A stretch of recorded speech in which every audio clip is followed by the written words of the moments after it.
Hello, my name is Deidre Sims. I am doing the information of the video about the informed consent assignment. After reading through the ASCA, the Ethical Standards for School Counselors, it talks about the school counselor's ethical behaviors as well as the rights and responsibilities of the school counselor. It also discusses how the counselors will be able to help the students create goals and to meet those goals. As far as the consent aspect, it talks about that some students may not be able to give consent. Those might be those lower academic students, maybe intellectually disabled, the EC students, exceptional children's, or even the English language learner students may not be able to give consent for services and whatnot. It also talks about that the counselors can actually go ahead without consent and be able to do as needed for the welfare of the child. So, based off of that information that was collected from the ASCA Ethical Standards of School Counselors from 2016, it talks about how you can benefit the students and whatnot, and all the ethical procedures that needs to be taken place. So, as far as the consent that I have found is for more of a private practice for students or clients of any age.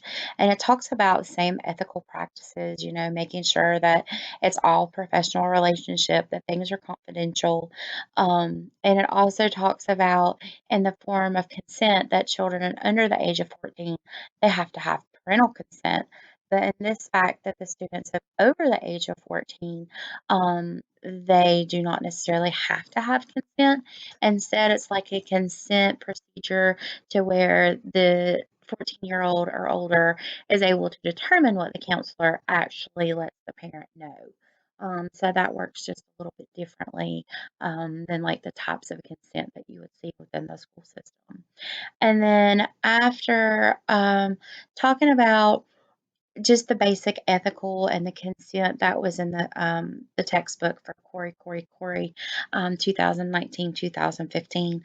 Just that consent is just the basic content of teaching and letting the clients know or the students know this is basically what we're going to do step by step.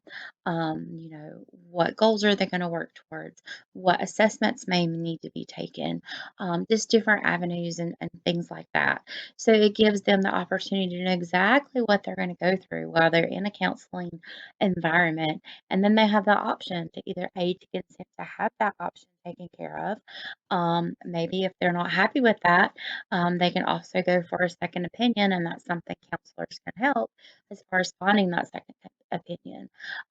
So it just goes into consent is completely different from the school environment as how it can be maintained, as well as in the professional environment of basic counseling, any ages. So that is my take on the informed consent assignment.